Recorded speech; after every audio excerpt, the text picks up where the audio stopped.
in the sacred city of Mecca, within the noble Quraysh tribe. A child was born who would later change the course of history, Khalid ibn al-Walid. From a young age, Khalid displayed remarkable strength, tall stature, and a sharp mind.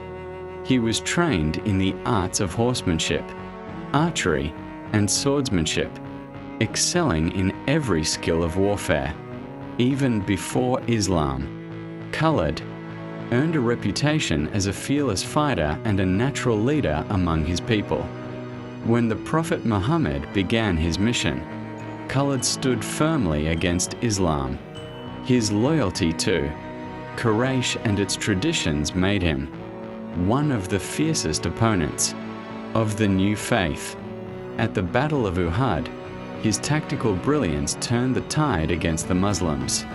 With swift maneuvers, he struck from behind and caused a painful defeat for the believers.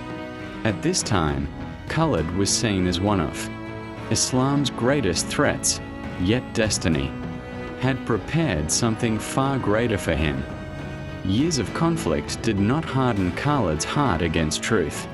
Slowly, he began to notice the resilience, faith, and sincerity of the Muslims. He saw how Islam transformed lives, bringing justice and mercy even in the harsh deserts of Arabia. Finally, unable to deny the truth any longer, he traveled to the Prophet and embraced Islam.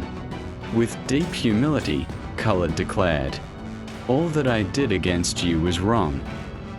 His repentance was sincere, and Islam gained not only a believer but a mighty defender.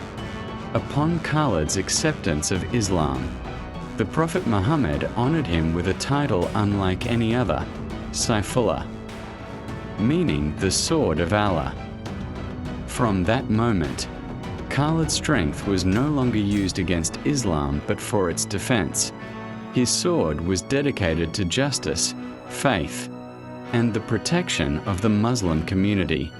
The Prophet recognized in Khalid a warrior chosen by Allah to defend his religion with unmatched courage.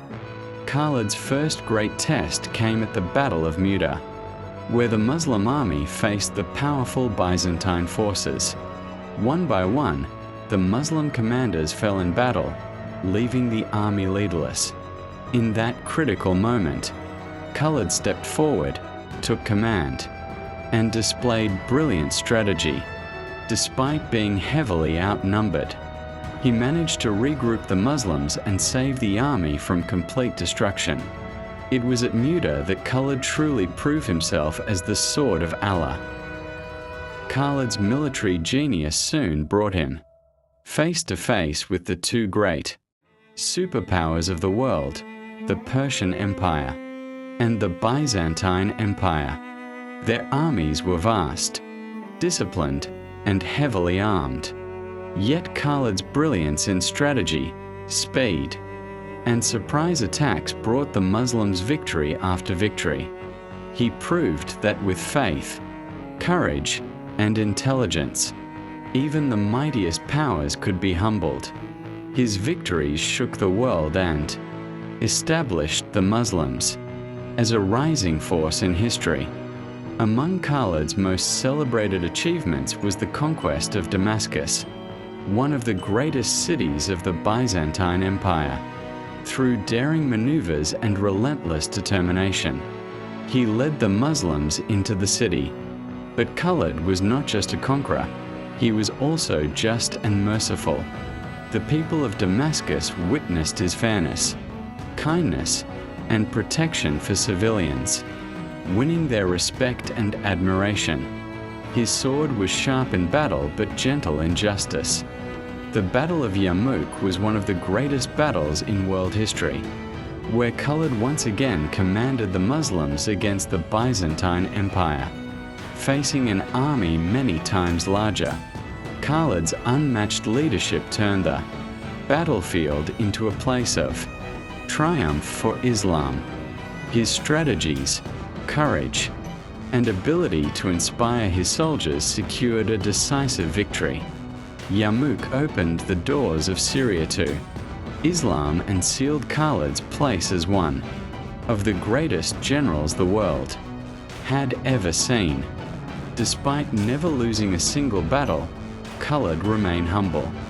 He never claimed victory for himself, saying, "It is not my sword, but Allah who gives victory."